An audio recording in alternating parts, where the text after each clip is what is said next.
Greetings, everyone. Good morning, good evening, good afternoon, whatever the time of day is. Hello. How are you? Hello. Welcome to this week's Burning Are you okay? Questions. Joining me this week is Storm of the UK, Wow. Fastcart Yeah, of... go ahead. Nope, I got nothing. You got nothing? No. Okay, fine. Nothing without Hi, doxing everyone. you. Oh, I know. Fastcart of the Soul Citizens.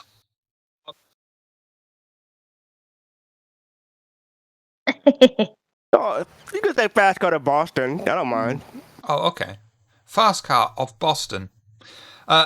Tavi of Hades. I'm a Cerberus now, am I? I am a guardian of the underworld. Ooh. Shiver said so, not me. Groundhog of Mordor. Awoo. So the fish said to the coral, "Blah, blah, blah," and What? and the coral just didn't answer back. I have a question. How do you spell that? First, you need to stick your head underneath the bath. or in water in the sink. That'll work too. Yeah, that would work. Disclaimer, we don't actually encourage anybody to do this in their own home. Or anywhere, not just in their own home. On the other hemisphere, humor is reversed. And Noskavian of the network management team. Sure, why not? Noskavian, how are you? Doing good. I have a half day today and I'm off tomorrow, so that's nice. That is nice. Groundhog, I how have are to you? work 12 hours Friday and Saturday now. That's disgusting. How am I? Yeah, how are you? I'm alive. That's a good sign. Are you though? Are you really? The vague idea of living, yeah. Sushi for breakfast is always a good way to start life. It's middle of the day. Lunch. You win this round. Tabby, how are you? I am living, congested, spinning, dizzy, been way too busy, been more productive than usual lately, so that's good. So, I'm here, I'm alive, maybe, sort of, kind of. There's some good things in there, like you're alive and you're here. That's good. More productive than normal. That's good. Fastcart, I'm dreading this question. How are you? Well, NBC mistook me for Usain Bolt, but I'm actually doing fine. And I wish Usain Bolt the best. I hope you recover soon. Awesome. Not as bad as I thought it was going to be. Pretty bad. They're still pretty bad. Not too bad. No, let's just move on swiftly. Storm. How are you, Storm? I'm doing all right, thank you. I'm all right, thank you. So, Getting on. Last session, lots of things happened. The first thing that happened was, what's his name? Tina and Armon.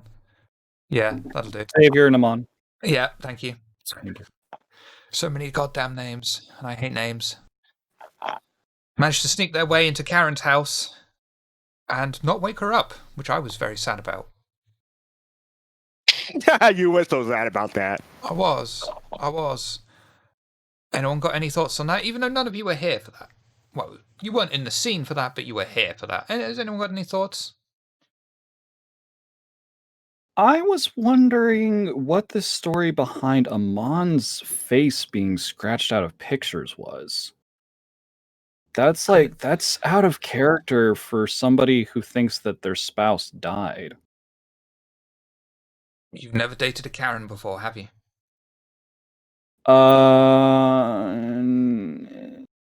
No. I I've dated some very, very not good relationships, but not quite that bad. No.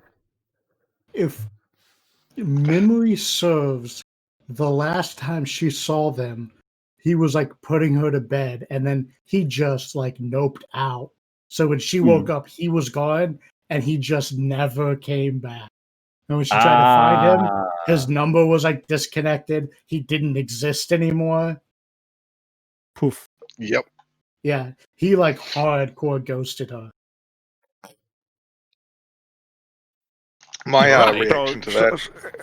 So in other words, he went 404. Yeah. My reaction to that is pretty much the same as yours, Shiv. Disappointment that they didn't wake Karen up. But they did. Yeah, I wanted to hit. They played it well. They did play it well. Mm-hmm. It left me feeling sorry for Amon. I just felt sorry for him without it being pity, but you know. You felt sorry for Amon. How do you think poor Karen? I mean, that's not her name. I can't remember her name, but I just call her Karen. Feels. I was She's wondering a about single that. mum now. Yeah, No, it's not her name. yeah, but I felt sorry for the entire family though, because you know it's Is she a single difficult mom? She time. doesn't have a kid anymore. No, you still. Don't. That was so. Whatever you do, Groundhog, you don't are beat around the really bush, character Groundhog. right You now. come right out and you say what you're thinking. that's something You like thought I was Rhapsody gonna be would say, bad. too. Well, I guess she's still a single mom, but she doesn't have to worry about being a single parent because she can't parent a child that's not there. Oh dear. Hmm. That's true. That's true. We're all going to hell, but that's normal for Kindred. Yeah. We did, a nice little experiment here where we've had small bits where we've split the party before when you're in vehicles or things, but this week we had two completely different scenes going on with, a big chunk of the party and then Xavier and Armon away.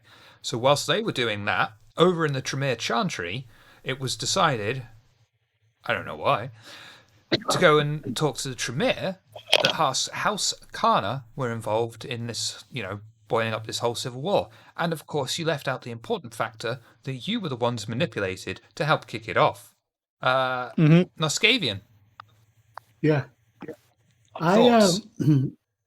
I really enjoyed that scene because, well, first of all, I wanted to bring to light the fact that House Karna is behind it all for the most part, at least so they're aware of it, so they can plan for House Karna being there.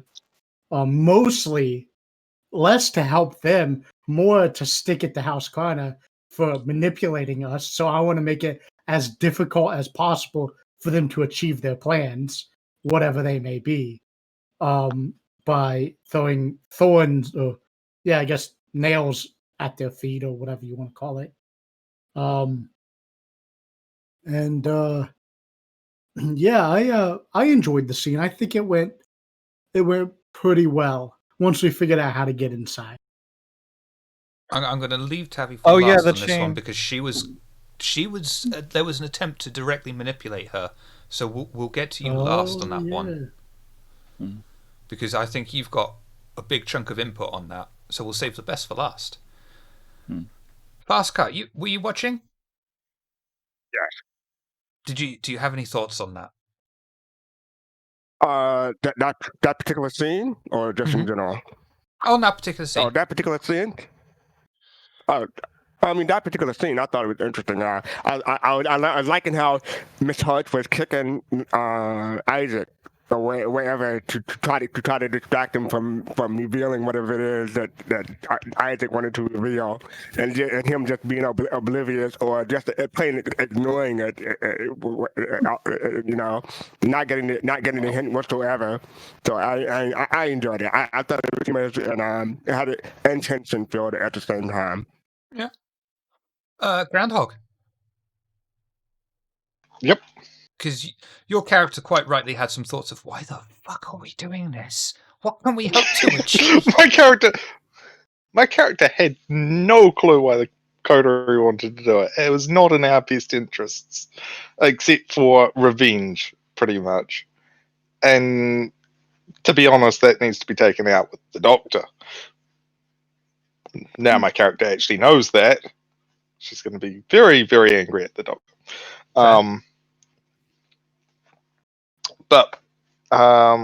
Yeah, why are we here? Why are we giving them information? It's not like it actually matters. It's not going to help the Doctor. All of these things you've been telling me are completely incorrect, and you're just I'd rather be in that direction. I'll still go in there and lie for you, but and get the. But I'm gonna. I would much rather be somewhere else. Fair. Than getting in the Storm? middle of the Tremere War. Yeah. Can I say something real quick? He keeps saying the Doctor, and every time he says the Doctor, I'm always thinking of the Doctor. Dr. Zhivago. I need to go grab a sonic screwdriver. Storm, Sorry, go were you ahead. watching the scene? Yes, I was. Do you have any thoughts or input on it? Yeah. I'm in agreement with Groundhog here. It's kind of, why the heck are they helping out? And what? They don't like. I don't what? Well, here to answer that question, maybe, is Tavi. I have to answer the question. Okay, so there was a great big fucking argument in the coterie over what to do with the information. There was a great big argument. It was like, oh, well, we need to be helping the Doctor. We need to be doing this, on and on and on. I remember Xavier was a big part of that shouting match. Cedra wasn't around. Then there was kind of, there was the sentiments of, yeah, Clarette's fucked up and she fucked us over and we kind of would like to fuck her over. Then there was, okay, well, this isn't actually part of the war. This is a whole other thing. Then there's the level of, maybe it would be nice if, the Doctor, since, the Tremere, the Camarilla Tremere are the Doctor's clan anyway. If, they had reason to at least see us favorably, maybe owe us a little, probably not owe us anything, but at least see us favorably enough to not want us dead and to maybe want us around. That's always nice. It's good to have good relations with terrifying people when you can. Ricky never did get around to explaining to everybody that, oh, by the way, Pandora wants the Tremere fighting. But oh well. So whether or not there's a whole other thing of Ricky playing the game, we'll find that out later. Yeah, there's like a whole other level of game playing to be like, okay, well, so Pandora probably also had her little part, not directly like Clarette, but saw like, oh, hey, this is an opportunity. I can get the Camarilla Tremere and the Anarch Tremere to totally hate each other and start a war. And then I can sit back and laugh and watch them all kill each other because fuck the Tremere. What does Pandora have against the Tremere? Is there any kindred that doesn't have something against the Tremere? They're Tremere. You don't need it doesn't require another explanation. They're Tremere. So I realized, and so like Ricky has now realized, yeah, Pandora with the whole telling of that particular story, she could have done any number of things because she's good at what she does. She chose that particular lie. So it would have been really bad if we went back on that lie and ruined the lie she so elaborately wove. She would have been upset, but we didn't do that. Whether or not she'll be upset about the other thing, probably not, because I think she just wants there to be a war between the Anarchs and the Camarilla Tremere, and once they got their war going, they don't care if somebody else started it. They wanted an excuse to have a war anyway. So I mean, that was never going to change. So the only thing that really changes is, well, fuck House Karna, because they fucked with us, and a little bit more of a friendly attitude from the Camarilla Tremere towards the Coterie. Unless they find out your omission of truth. Unless they find out the lie. That would be bad. Well, omission, but still. But that's that. I mean, them finding that out was always a risk from day one anyway. Sure. I mean, if it gets to that point, we can fairly say, yeah, we didn't think you really wanted to know that, and we didn't really like that happened either, so please don't kill us because we're really on the same side here. Oh, by the way, we're not actually on the same side. Rhapsody, you tell him. You've got that amazing Right. dice pool. Or do the other thing that happened to... the fun thing that happened at the end to Ricky, I'm surprised you gave that to Ricky, but I guess that was really more Mark Nelson's character. Yeah. Where so at the very end, Mark Nelson tried to use Dominate to get Ricky to supply additional information, thinking Ricky to be probably the weakest link in the coterie when it came to that.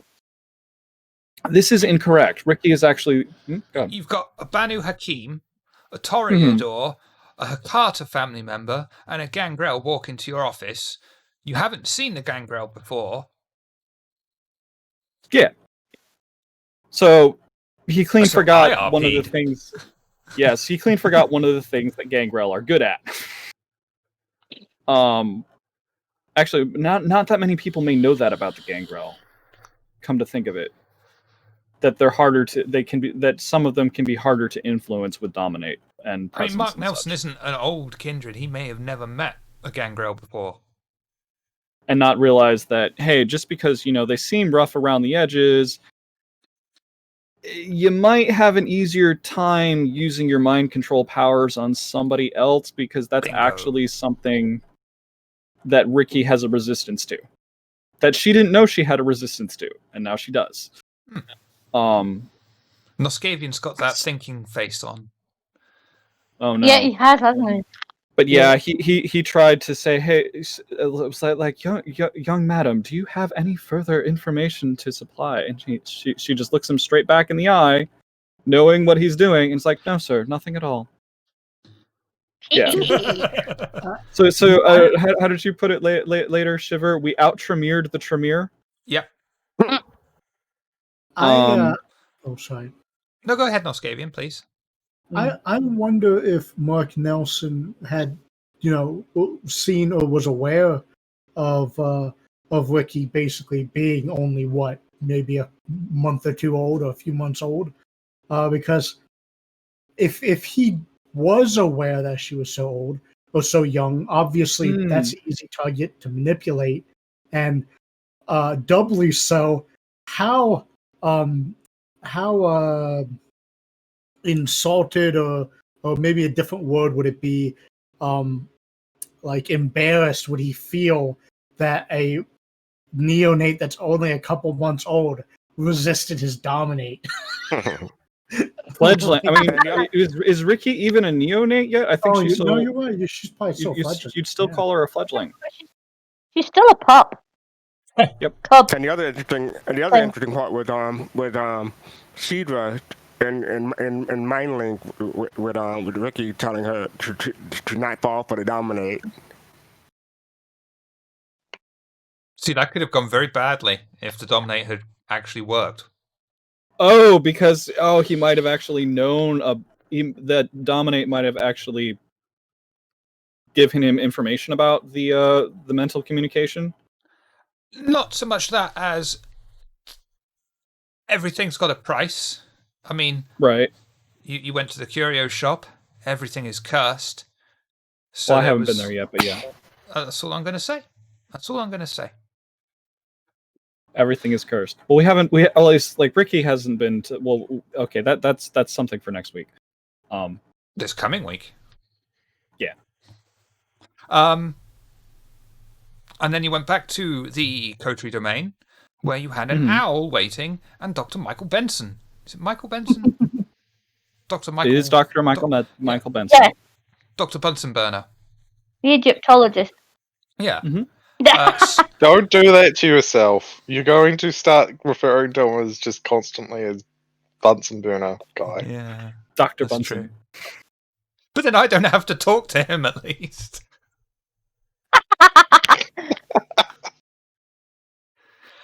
Storm.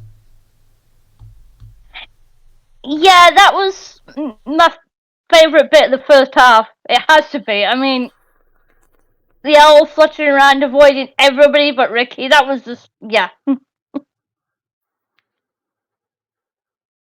And I was in chat going, the owl is a spy, spying on you. Also, Yeah. at the same time, no one knew where Amon was. Yeah, the messenger. And someone made the inevitable Larry Hotter reference. That was Cedra. I don't remember that one. Harry Potter. Owls. Oh, okay. Oh yeah. Perry Hodder. Barry Trotter, I think Chev said the other day. I think it was, yeah. Fastcart. Any thoughts on that one? Mm-hmm. Nah, just me making snide comments in the chat like the peanut gallery should. Just me being me. You need someone called Waldorf with you. Oh, you I don't didn't get that watch the reference either. Muppets? Oh, Yeah. it's been so long. I find them scary. It's the two old guys. I'll send you a compilation later, Fastcart. Muppets are scary. I love Waldorf, and I can't remember the name of the other one. Statler? Yeah, and Waldorf. Statler. Why do I Statler know Waldorf. See, I have no idea. I could say something, but I won't. that? Oh, yeah. okay. See, the thing about go ahead. No, Tabby, go ahead. I was just gonna say it was kind of a quote. The thing about the Muppets is they think explosions are funny. Explosions aren't Well, funny. They are. Although some of them are quite droll. That was done in the middle of blowing us. One of them set the other Shaking my one, head. or switched the other's cigar with an exploding cigar to tell the joke. Tavi. Yes. Owl. Dr. Bunsen Burner. Shit. Okay. Okay, so like that was a weird split of attention for Ricky because she really wants to pay attention to Dr. Michael Benson because he comes in with all this information and he's dropping this whole thing about a daughter of Set and how she might actually be the mummified corpse that has been, rendered to this particular museum. I think I wrote the museum down. I might want to ask you for notes about that later. And the Church of Set may be intending to revive her, and she might be like a Methuselah or something. And this is actually really fucking scary, and it could be like the end of the world, or at least of Oxford. And this is all some really, really important shit. And meanwhile, Owl, hi. I see you. You see me. I'm trying to pay attention to this, but Owl, hello. Do I know you? Do you know me? Apparently you know me. Doctor, Owl, Doctor. Yeah, that was a bit of a fuck trying to split attention between the Doctor and the Owl, and we're all trying to also not, pay attention to the Owl because we're trying to be respectful to the Doctor. And then it takes the whole time for Ricky to notice, oh wait, the Owl seems hostile to everyone except her. Well, that's weird. And then all of a sudden, the Owl has a message addressed to her from another kindred. This is like, what the fuck? Ricky's not important. Why is Ricky getting messages from other kindred? Who the hell would actually directly contact Ricky and not some other member of the coterie? This makes no sense. correct. Oh wait, Question: Did you know? Did you know it was another kindred when you read the note? some of the language in it and the fact that it was sent by owl were kind of tip-offs, and there's no reason why Ricky would get an owl sent to her from anyone in her past life. It's either a kindred or fucking Hogwarts. Yeah. I mean, the only people that she knows that, would possibly send a message by owl, an owl tame enough to just fly into the basement room of a bar, and then, very, very directly chase away everyone except the intended recipient of the message. Yeah. Ricky was already going, yeah, this is some kindred magic shit. Because as far there's the supernatural entities in the world in Ricky's world are kindred and lupines and ghouls. So far, that's what she knows of. Okay. We're not worried about magi or anything like that. So there was that. And then there's like the language like we are kin. That's not something anyone from her previous life would have said ever. Okay. And the name I like forgot the Prowl. content of the message. Yeah, the contents like a name like Prowl. That's not the kind of name anyone she knows would have. I mean, and that so brings yeah, you the down Transformer. to either a kindred, no longer Hogwarts, Right. but a Transformer. Right. Exactly. And Ricky by this point is very aware of animal ghouls. Through like seeing Amon's pet, and through like she's had several weeks of just instruction from Isaac. She now knows about things like the blood bond, ghouls, the basics of all the clans, etc., etc., etc. She knows. Thanks, This was a discussion. Yeah, this was a discussion with Shiver that it's like, yeah, we're just gonna have Ricky actually know a lot more meta knowledge than otherwise she would know. How to be a kindred 101. Yes. Now, if we could teach Amon that gonna be on the those final? lessons so that Amon would actually stay well fed. Isn't Cedra supposed to be doing that? Yes. Oh, and Tavi and Ricky also knows about hunters. Yes. Ricky has a vague sense of what the Second Inquisition is. At least that it has like connections to like the NSA and probably like I don't know, in Great Britain would they be connected to MI6, or is MI6 a thing outside of James Bond? I forget. Oh, MI6 actually MI6. exists. Okay. There's MI5 and MI6. One's internal affairs, one's external. I can't remember which one's which. Okay. MI5 MI6 is is internal. MI6 So it'd is be MI5. external, Okay. but they're both still considered Secret Service. I But think There's she also probably- like other MIs in there, but Yeah. you don't hear about them. But she There's, probably um, figures, How can it- they have ties to government surveillance and stuff like that. it's a badly How kept can it be secret. Secret Service if everyone knows about them? Well, there's a badly kept secret. It's the MI5 headquarters in London, where apparently if you go in there and say, "Is this the MI5 headquarters or something?" they'll say, "No, you're not here." Yeah, I've heard that too. My 666. Yeah, that's probably an actual thing. That's probably the actual I believe it is. designation It's just for funny, the though. Supernatural Affairs Department of was it Majesty's Intelligence 666? The Supernatural Affairs Department. MI666 is actually the Yeah. department responsible for keeping the ghosts that haunt the Queen's pussy in check. Oh. I am M- not acknowledging this one. I Um, thought maybe MI1 is apparently administration. I figured they would try to rein in Catholic greed, but who knows? But yeah, she kind of has the gist that there's like both religious organizations and such. I don't think she would know what the Society of Leopold is per se yet. Just that, yeah, there are like religious organizations. What you've heard about, religious people hunting down vampires. Yeah, there is some truth to that. I mean, as a whole, the Society of Leopold's basically been absorbed into the Second Inquisition. So it's all kind of one thing now. Yeah. Noscavian. The owl Dr. Benson. Dr. Benson Burner. God, I wish I called him Yeah, that now. I really like Dr. Benson. He's a very knowledgeable ghoul, and I think he might be the first, at least openly vocal ghoul about the fact that this is a ghoul that is supernaturally old.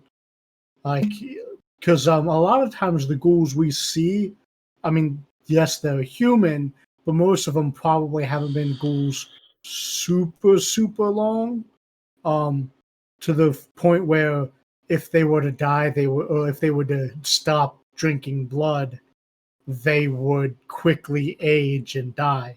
Whereas Benson is to the age where the vitae actually keeps him young. If he goes off the juice, he will rapidly age and die. And then it's going to look like that So- scene from Raiders. Is it Raiders of the Lost Ark or Lost Crusade? Yeah. It's the Last Crusade. Yeah, The one where so- they were Okay. pursuing the Holy Grail. Ark of the the Covenant. Holy Grail. No, Holy Grail. It's the Actually, one no, wait. where- There's a Holy similar Grail. scene in Holy Grail. both where they Holy kind of Grail. like fall apart. Then I'm thinking Isn't it there- What must was be that, Stu? the one with the Ark of the Covenant when they open the Ark of the Covenant. And And melts then- them. Yeah, And it melts him. I think there's a scene in Purple both. thing. yeah, in there Raiders is. of the Lost Ark, when they open the Ark of the Covenant, I think it like melts them, and then I think in the Holy Grail when he takes one of them, he like rapidly ages to death. I And then think his skeleton those are the two randomly scenes. explodes. Yeah, Mhm. yeah. But yeah, Dr. Benson is a really interesting character. It's nice to get some more information about the followers of Set because, like, I know as a player, the ministry, because as a player, I'm familiar with the followers of Set from the previous editions. I haven't really read much up about the ministry and how they differ from the followers of Set. So getting that info dump was both interesting in character and as a player as well. So I liked that quite a bit. The owl was very interesting. The fact that I assume it's a barn owl or some sort of owl that just happens. Yeah, to, like, white-breasted Oh, okay.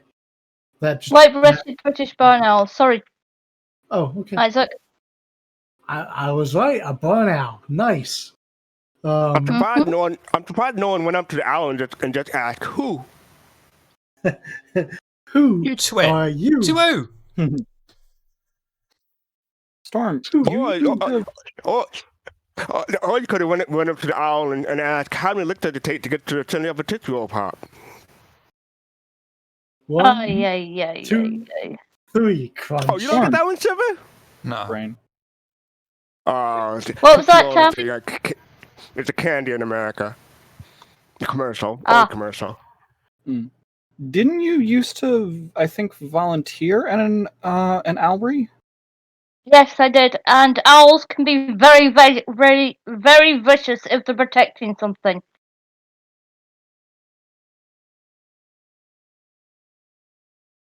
Storm used to share pictures with me of her working with owls.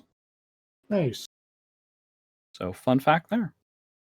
Yep. That Because explains if where the owl came Spartacus from. had got a hold of if any of them co-trade managed to get a hold of Spartacus, and it wasn't Ricky, the owl would have pecked and clawed pretty hard and drawn blood. I can I thought pretty it would have much been guarantee it. entertaining.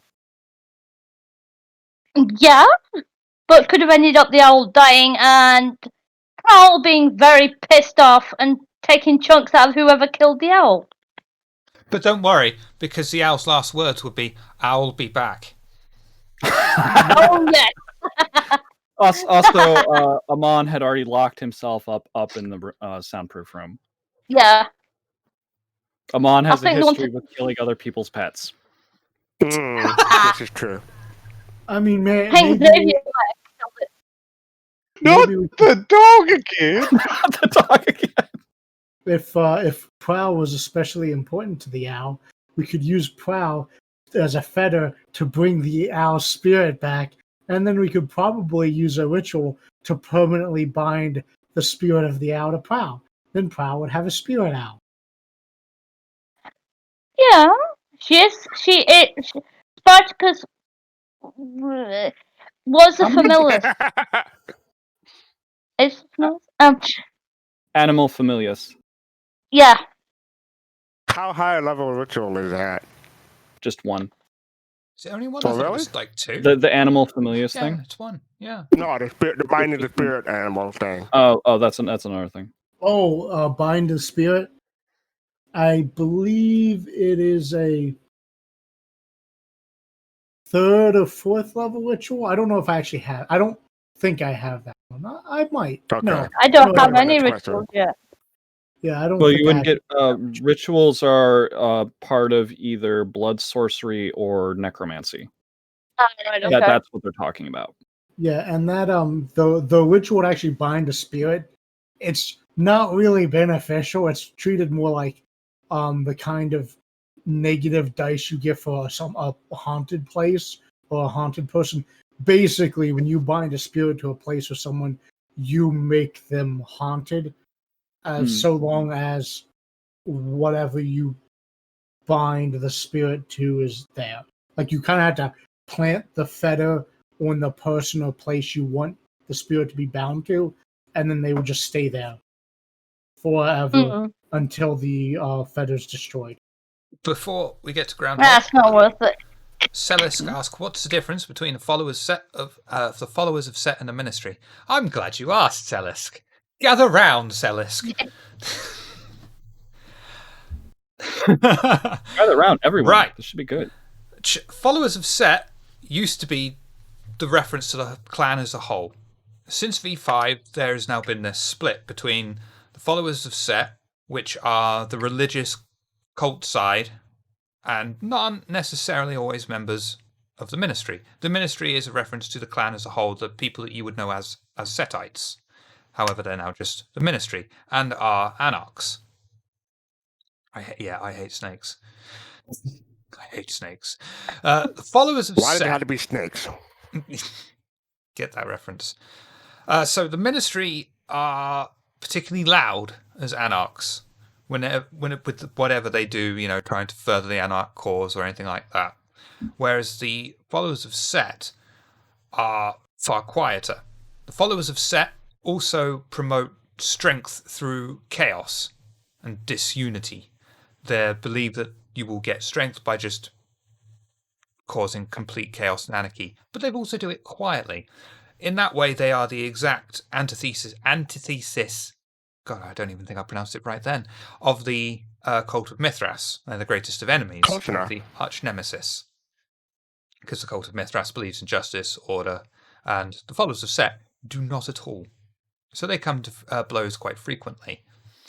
It is entirely possible that the Ministry is just a front for the followers of Set, in that, the Ministry will set itself up not necessarily as believing in the ways of Set. At first, they could set themselves up as the most believable thing that people are going to follow into. If they were in a particularly Catholic area, they would set themselves up as this alternative Catholic church, and then slowly usher people towards worshipping Set. And then people would either just, go with it. I say people, kindred, would either just go with it and end up worshipping Set, or get used up, chewed out, thrown out, and then probably picked up by the followers of Set, who would set themselves up to be like, "Oh, it's terrible that these things that people have done to you. Come with us. We're much better than you." And that works both ways. So they can feed each other in that way. More comes out as we progress. It's the Setites have been split in two, so it's each, the Ministry as a clan is half followers of Set in a way, and the followers of Set themselves are half Setites. And this is one of the main storylines that we're just kicking off. Groundhog! In the Koshery domain. The owl comes in. Dr. Benson's there.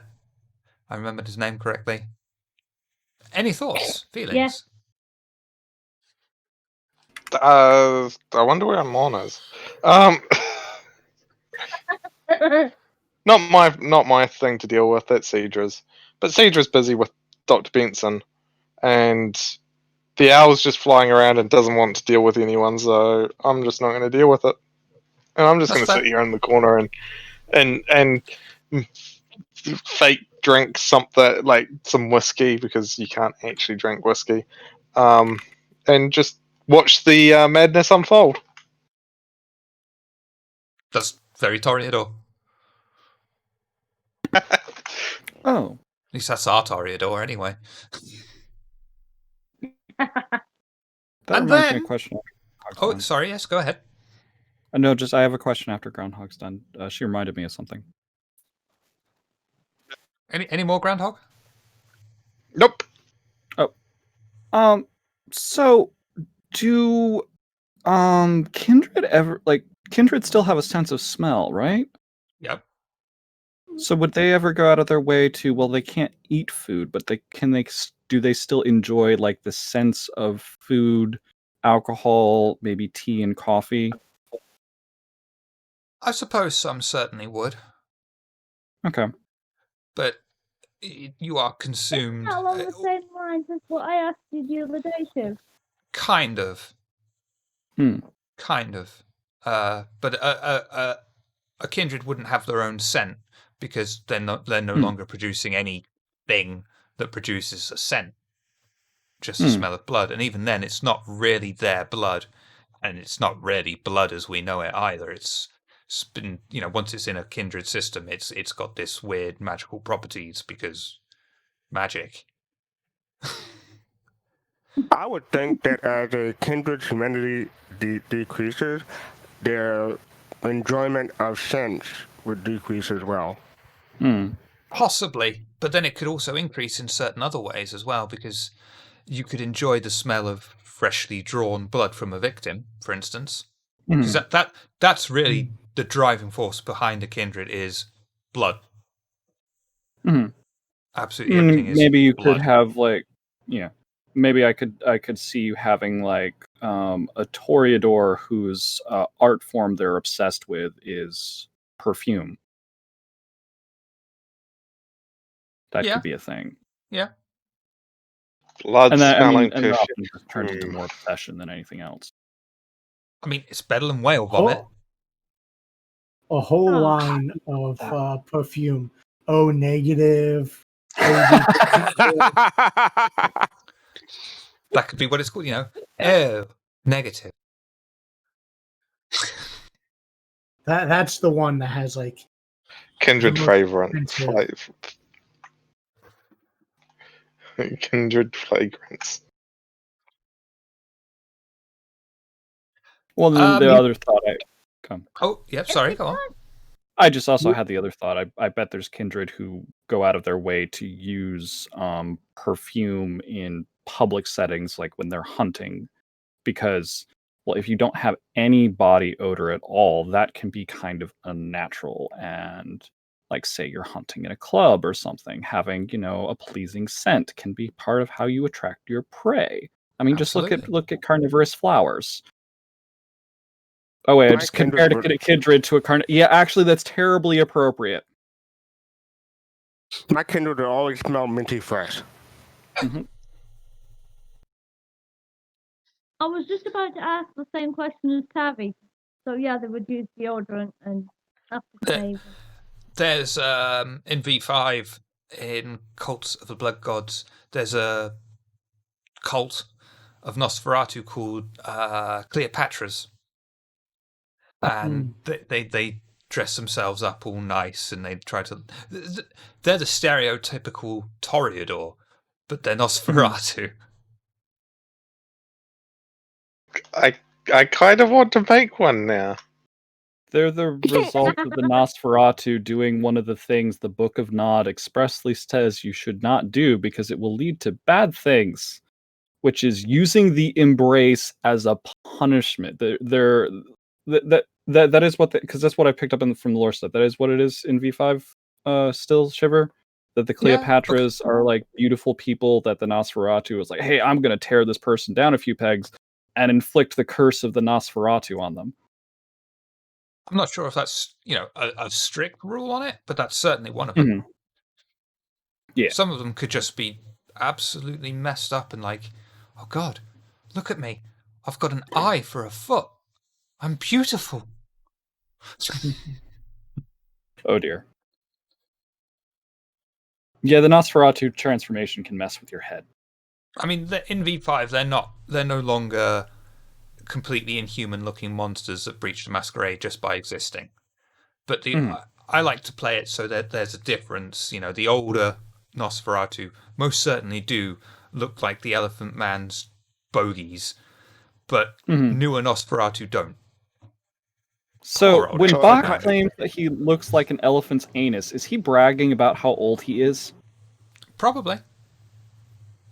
So it's kind of like Star Trek. Like you had the old Klingon who had the flat forehead, and you had the new Klingon with the ridges on their forehead. And then you So got that's the why- disco Klingons. So that's why the Niktuku are so fugly. I was just going to ask what the Nosferatu looks like. The Ugly. Niktukus are old as fuck. Yeah. I mean, the more recently made Nosferatu, you would say are ugly, but they're not malformations of humans. Ah, okay. I can't think of a decent example. This is what the new Nosferatu look like. Aww. So you mean they automatically go bald? What? actually they might. Oh, I think at least a lot of them do, or at least, yeah, a lot of them do. Not, I wouldn't say all of them, but I'm sure they don't keep a luscious head of hair. It gets ugly in some way. Here's a random question. Suppose you have a beautiful person, a character, NPC, who becomes a Nosferatu, and they hate their new look. I mean, how many newly born kindred actually commit suicide because they become kindred? A lot. You think so? Different reasons for the different clans. Examples of Nosferatu in V5. Right. I don't know how detailed, but No, that comes in clearly. Yeah, that's good. So there's there's stuff about in the Ventru. The Ventru have this whole rigorous training program to see who actually makes the cut and who doesn't, and that there's a lot of social pressures and other stuff going on, and it's supposed to have a rather high failure rate. Nosferatu have. Don't you feel dies? Yeah. Okay, go ahead. Nosferatu have a whole thing where the transformation can be extremely painful and can be extremely mentally taxing. That can cause trauma that can lead to, suicide of fledgling Nosferatus. Gangrel have a thing where they have a tendency to sire childer and then fuck off. How the childer then takes that is a variety of different things. The Sabbat have absolutely horrendous practices when it comes to the embrace. That leads to a lot of mental issues and trauma. have you read about Toreadors are known. What? Have you read about how the Bali embrace? Oh no! Fuck the Bali. Bali are amazing Tremere. and terrifying. I love them. Yes, they're scary as fuck. Would. Tremere, similar thing to the Ventru. They, isolate their fledglings, apprentices, and put them through all this rigorous training. Some of the clans of death are known to bury fledglings alive for a period of a week or 10 days. I forget what it was. Long enough for them to, quote, come closer to an understanding of death, unquote.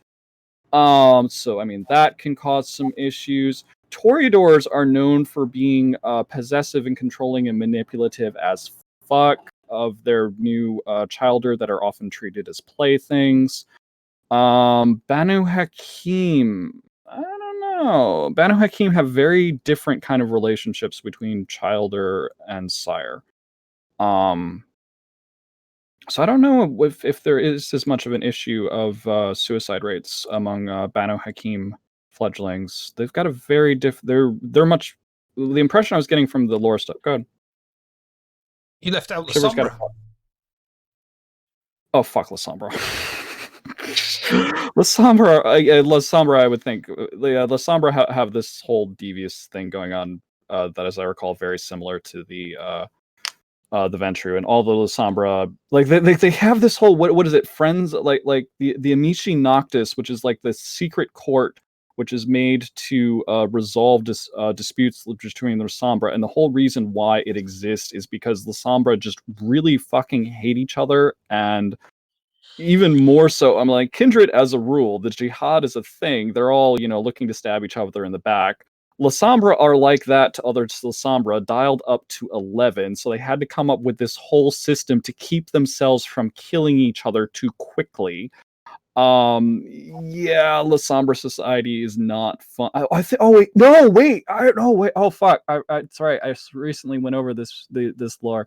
Yeah, so the Lasombra have a whole thing where they will go out of their way to fuck with their future childer and completely, think like the Book of Job type breaking down someone's life. Think like the Lasombra are like, I am going to play the part of the devil from the Book of Job, and I'm going to, completely destroy this person's life and see how they handle it before I decide whether or not to turn them into a Lasombra. So, and if they don't handle it very well, they're like, oh well, fuck you, and just leave. Well, fuck you. And then sometimes their potential child or die. Oh well. Oh well. Tamitsi, what was Tamitsi? Tamitsi are just fucked up. I don't remember what their particular. That's Old a different Clan Tamitsi or Tamitsi? Are we talking about the Khaldunic sorcery Tamitsi or the vicissitude Tamitsi? They have that whole schism thing going on.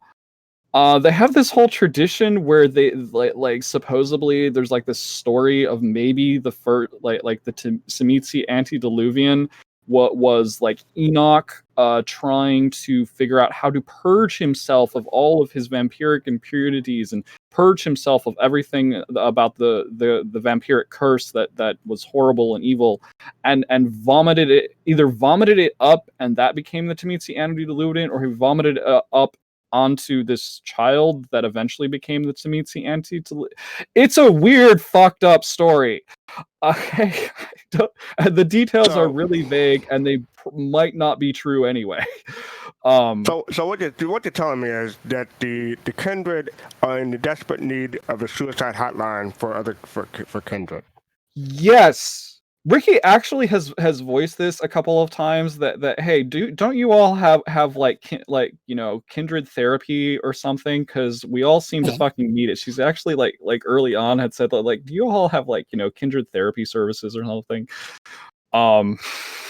Because next Elysium. What? Tell people you want to start kindred therapy at Elysium next Sunday. No, that will not go over well. Okay, so here's the other thing. You could totally say all kindred are in need of some serious therapy. Never suggest this to a kindred. They will probably murder you on the spot. You don't. Which just proves the point, does it not? Which just proves the point. If all kindred have these different issues that they're all grappling with, but at the same time they can't admit that, because that would be admitting weakness, and weakness is like blood in the water to the sharks, and the kindred are all sharks. So Shiver. It's a shark ate shark word. It is. Kindred shark. Go. What we have to do is create a scene where Mercy suggested to the coterie that they all need therapy. That's going to go well. That's not going to go well. What was that now, Skavian? All for the help Black Rose. be a therapist for Black Rose. Oh no! Oh, Don't you think Black Rose would be the therapist? that reminds me. Oh, I just had a thought while you were talking about the La Sombra. Yeah, compare the backstabbing there to what happened in game with the Seneschal. mm. So after Dr. I want to call him Dr. Bunsen Burner again. Dr. Benson. Benson. You were so right, Groundhog. Bollocks, I really fucked myself up. After he laid that info bomb on you, the second, and told you to go and meet him this coming game in his hotel room for non-intimate relations, you buggered off to Botley Cemetery. And a big After a black bunch of cat other stuff followed happened, you. but yeah. Oh, yeah. Yeah. Close And enough. a big black cat followed you as you entered. And then cue Storm. Hello, sweetheart. Yeah. Oh, thank you, Vancouver by Night. When's your He big? I wanted don't know to if he's make- here or not. Sorry. I'll just. Is Vancouver by Night's big game tomorrow?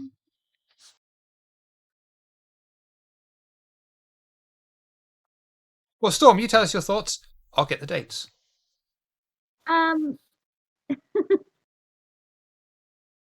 Pro, she didn't think they'd meet that up that quick because she was hoping to get in a meal beforehand, but yeah.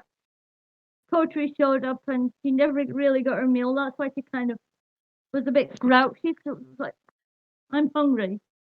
You turned up now? Ugh, Sorry. fine. Bloody cold callers. It's fine. But she was interested to meet Ricky, but she didn't realize Ricky was as young as she was. She thought Ricky would be at least a year old, but fine,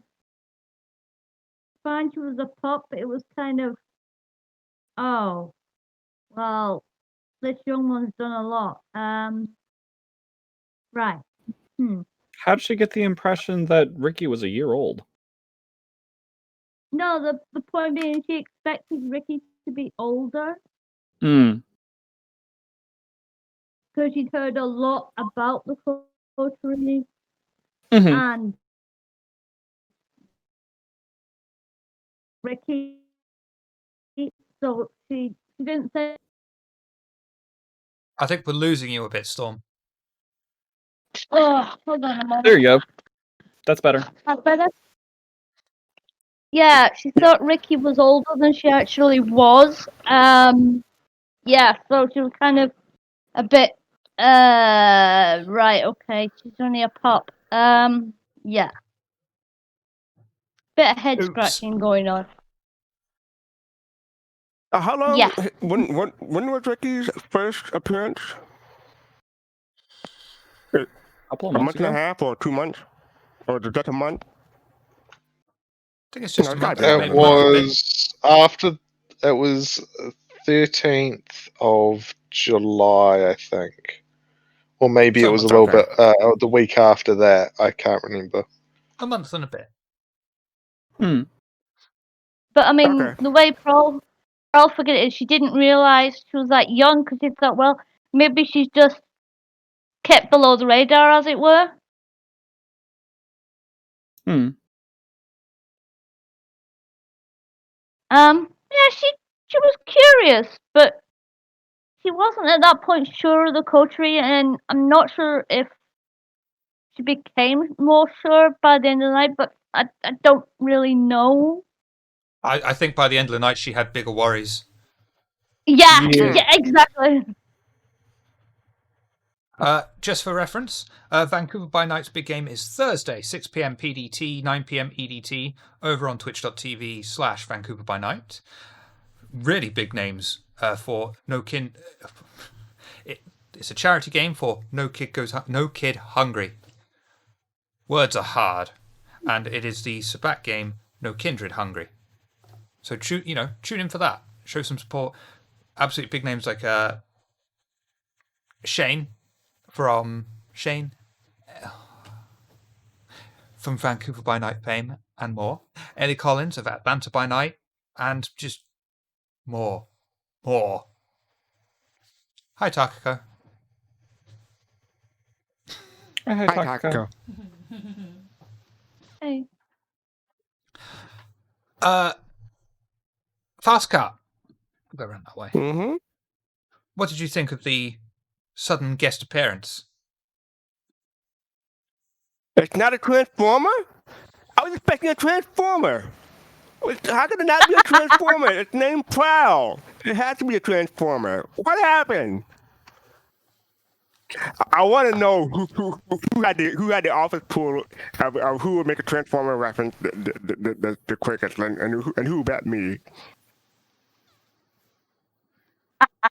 I No had one the did. idea when I first created her. I was thinking Transformer right then. If it wasn't you, it was going to be me. No, but I That's thought it was also, yeah. interesting. I thought it was interesting. Like the introduction.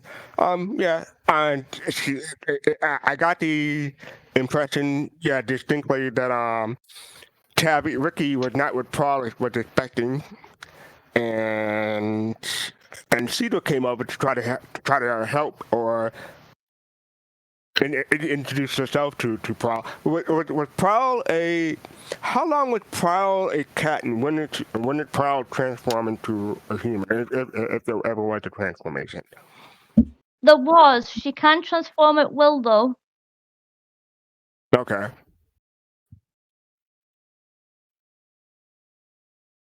She started off as a big cat, and then when the coterie, well, when Ricky got out of the car, really, is when Prowl transformed from cat to kindred. Okay, I missed that part. And It's and then the whole And Prowl, even though she doesn't know Ricky because Ricky's a gangrel, it was kind of almost a protectiveness coming over. If that makes any sense. Mhm. Okay, so I was just wondering, and then you went into a hiding spot. Or am I moving too fast? Are we getting to that plot? Or Well, she laid talk down, the fact that she's been seeing something that's probably the Ripper. Mm-hmm. Right. That was the whole point of the encounter. Correct. Yeah. Okay. And that's one of the reasons that you're here, Fastcart. But we'll get to that. What? Okay, that's what I was wondering. Go ahead. I'm done for now. Then until we get to that part. All right, Tavi, you met one of your kin. Yes, that was like a huge moment for Ricky on a number of levels. Because so like Prowl comes snapping at her with like, you're a pup and you're young but you're gangrel, and then is like all offended that Cedra is hanging off of Ricky, and like Ricky's having a moment of Prowl is snapping at her, but in Ricky's eyes, Prowl is showing her a kind of respect she doesn't get from other kindred that she's used to by now, of she's the pet or the mascot, and she's just kind of used to it, and she hates it, but she's used to it. And she kind of feels, there's times she does feel that Cedra is too nice and isn't going to make a very good teacher because she's too nice.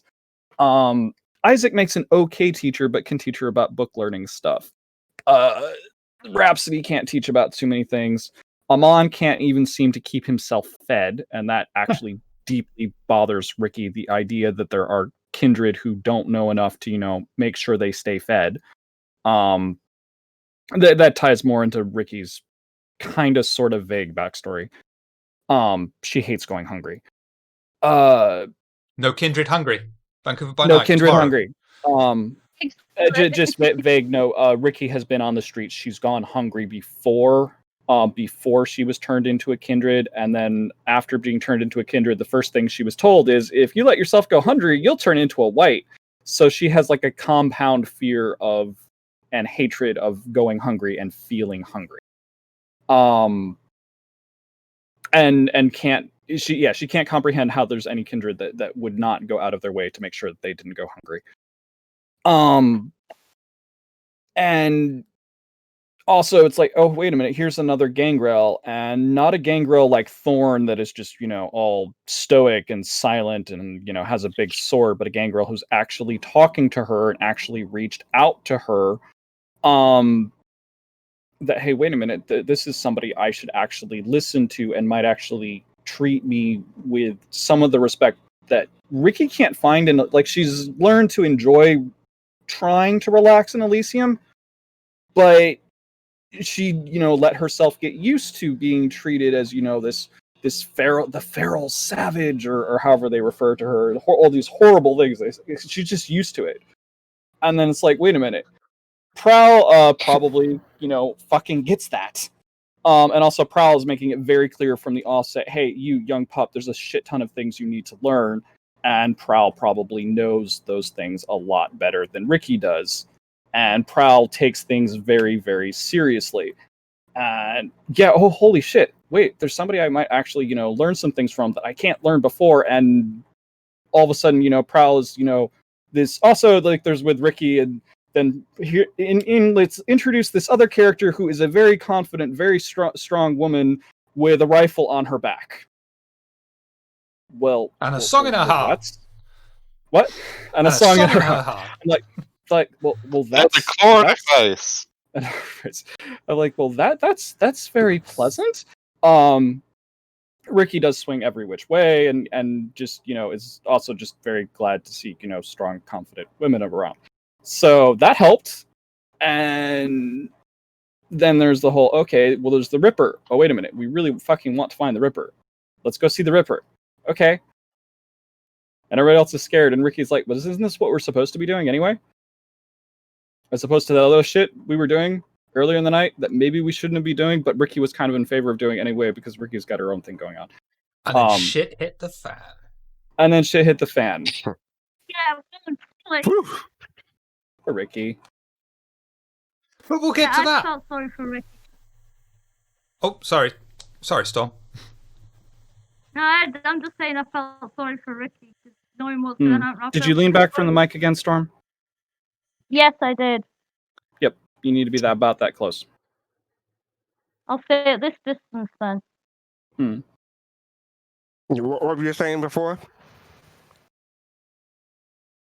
I just felt sorry for Ricky.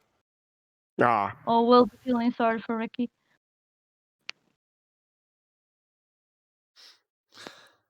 Groundhog.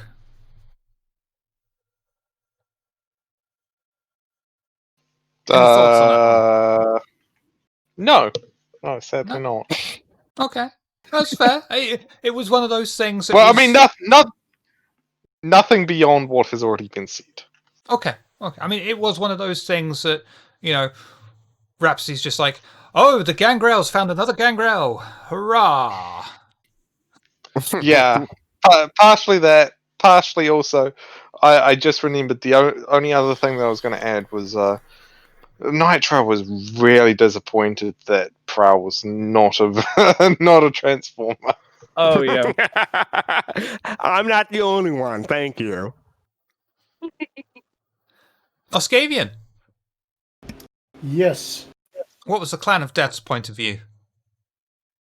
Well, I mean, the owl, understandably turned out to be someone's.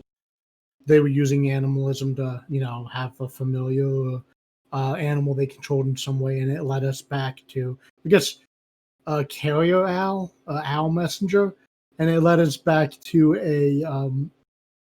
a gangrel. So that was nice that Ricky got to meet another gangrel and maybe learn about her clan some.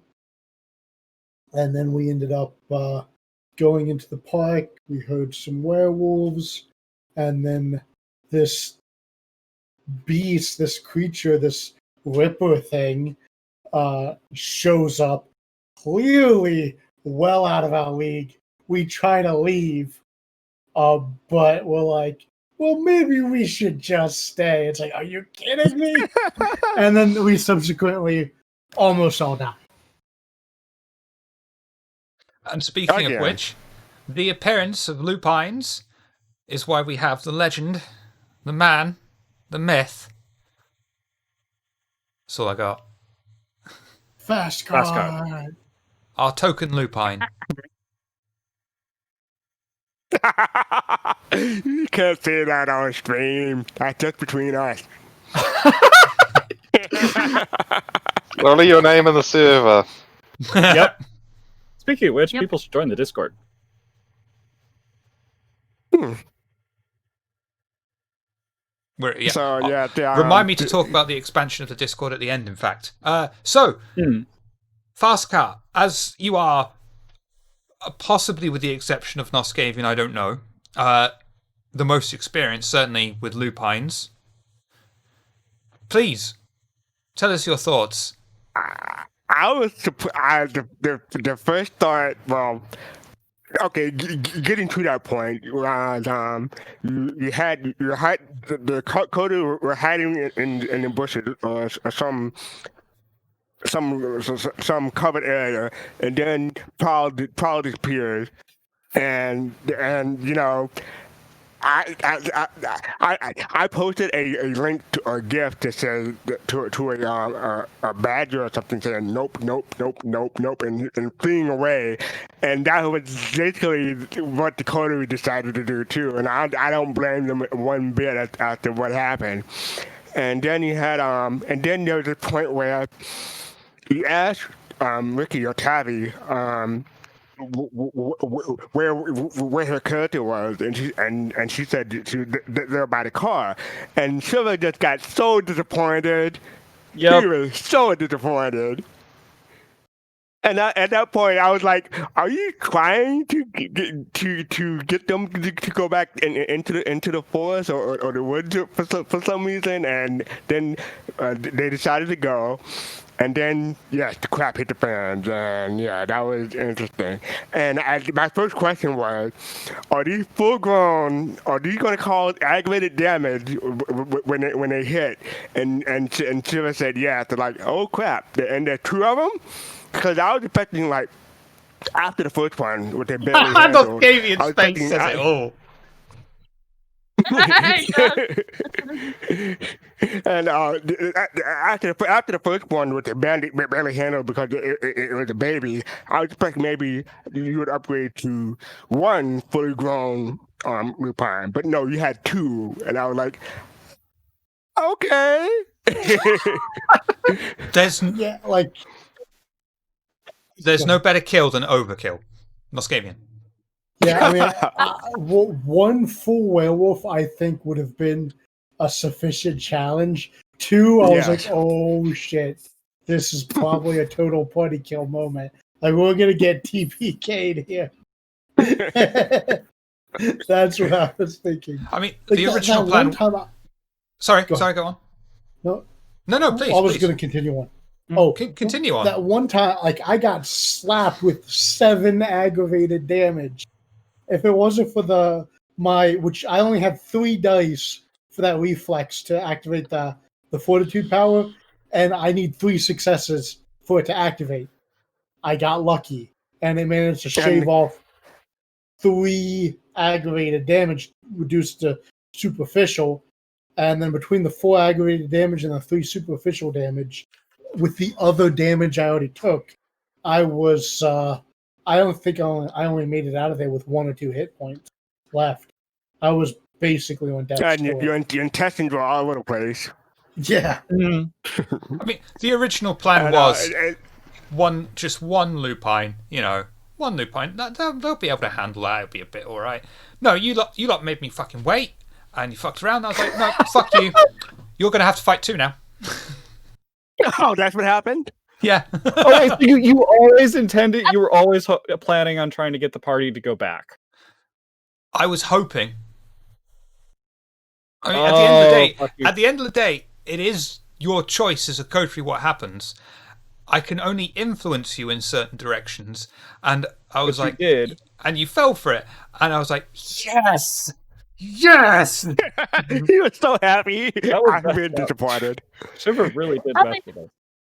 And I like then you almost killed us. Yes. 'Cause, I mean, you did have And the I'm free like- will of choice to just get in the car and fuck off. Which okay. There's a whole other thing, but I think we're getting to that in a minute. No, I mean, go ahead.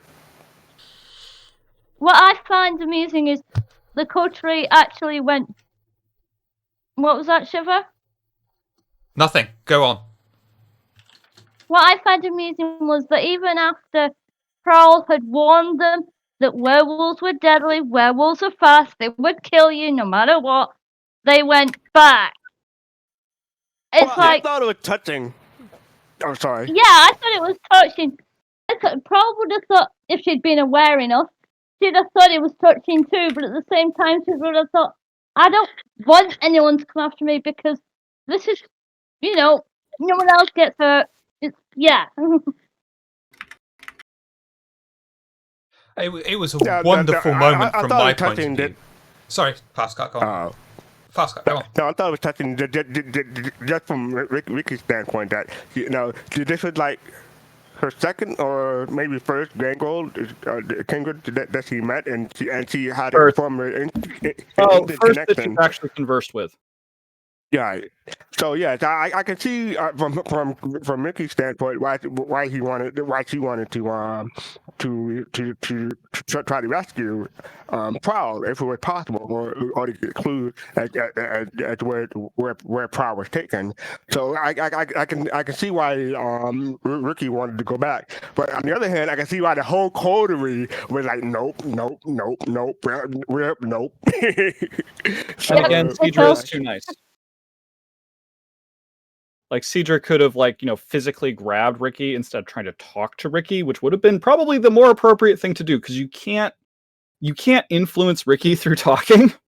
So the thing to do if Ricky is, her beast is out, she's lost her head, she's not thinking clearly, is just to fucking grab her and drag her off. But yeah, Cedra is too nice. Yeah, From my point of I'm view. also in agreement with. Sorry, Storm, go on. I'm also in agreement with Xavier because he's saying, "No, Ricky, we shouldn't be here." From my point of view as the storyteller, it was wonderful when Ricky was like, "I'm gonna go back," and then Cedra is like, "Well, we can't leave a fucking member behind." And I was like, "Yes, Dominoes, you're all falling now. You're That's what I mean. Like, Cedra is too nice. Cedra didn't even think of maybe I should just grab Ricky by her hair and drag her back and throw her in the van and get the fuck out, which is totally a valid option. But that doesn't occur to Cedra because she's too fucking nice. Dance, my puppets, dance. Like I said, I was confused, really confused as to why there were two. The coder was finding two Lupins, where one would probably be more than sufficient. But just explained it took too long, and that makes sense now that he explained it. But I was like, at the time, I'm like, they can win it. And then I was really surprised how Nitro or Mon only had five health. I'm like, why does she only have 5? I mean, that's pretty One standard. hit took them all out. Yeah, like Out of interest, No, but Fastcart, with the appearance finally of proper full-on lupine in game, how did you feel about seeing them? That was great. I enjoyed it, and I'm glad they were I'm glad they caused aggravated damage because the one before didn't feel like a real lupine to me, causing non-aggravated damage, but these were like full on, yeah. And they weren't. The one thing to me is that they weren't actually acting pack-like. Two of them would have attacked one kindred at the same time. Then we would all die. You would all die you're one by right, one by but one. we would all die. you would all die one by one. You would, yeah. But and I have to bring up, what is the Lupin favorite snack? Armon. Xavier. Oh, yeah. Uh, That's right. They were chewing on Xavier. You're right. haggis. But Xavier still did well, considering he had this 14, 15-foot lupine literally standing on his chest as he's being eaten. He did dispatch at least one of them. Yeah, didn't he like stick a shotgun in his mouth or something like that? Oh, he didn't Yeah, kill it. He just you said we just lowered it down to half health, and it was like, fuck this. After it got a shotgun shot directly into its chest. He Xavier ran said, like "Oh, he made the lupine run away like Xavier did from the Scourge. Shiver, if the lupine, okay, but I'd just like to say that if Xavier is right in chat and that the lupine was a bitch, then her pronouns are she, her, and not he, him, because there you go. Touche. Groundhog, you look like you had something to say. Two thoughts. One, Amon is clearly not the lupine killer anymore. Two, we're all really, really in good health for that big battle that we're going to have next week. Oh, wait, what? wait, we what? What? Two jokes. Yeah, Bad joke. I will Too soon? be healing for quite a long time. I think my health track is it's at least half full of aggravated damage. 'Cause we might not have you for the. Actually, only has one. Yeah, I might not be in the next one. So I've planned accordingly, and if we have no Noskavian, he's going to be sat in the graveyard with an ice pack on his head, feet in a hot water bowl with a blanket wrapped around him, shivering. Like that scene in Superman 4.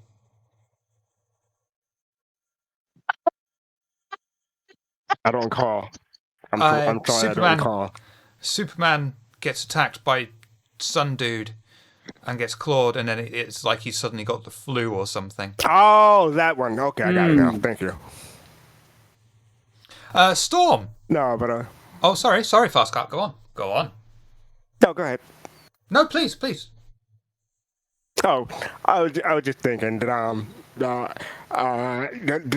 whole after the combat scene, how Ricky offered her blood to not to Isaac to heal, and that was and you were like, you sure you want to do this? You sure? Yeah, but I didn't understand it would be painful for her. Ricky did. Mm. So it's the Hakata clan curse, and Ricky's had quite a bit of education from specifically Isaac about the different clans. So she doesn't know anything about like Hakata necromancy beyond, hey, they're necromancers. They can do things with spirits, because anything more is, Hakata family secrets. But she does understand how their curse works and why Isaac feeds the way he does, because she spent a lot of time with Isaac now. And I can't imagine how guilty Ricky feels for running away for most of the fight and coming back with two people mostly down, basically. Mm-hmm. That was a lot of why why she drama, did that. though. And if Isaac's not there, that's going to actually influence said drama. I was curious why Ricky chose Isaac and not Amon.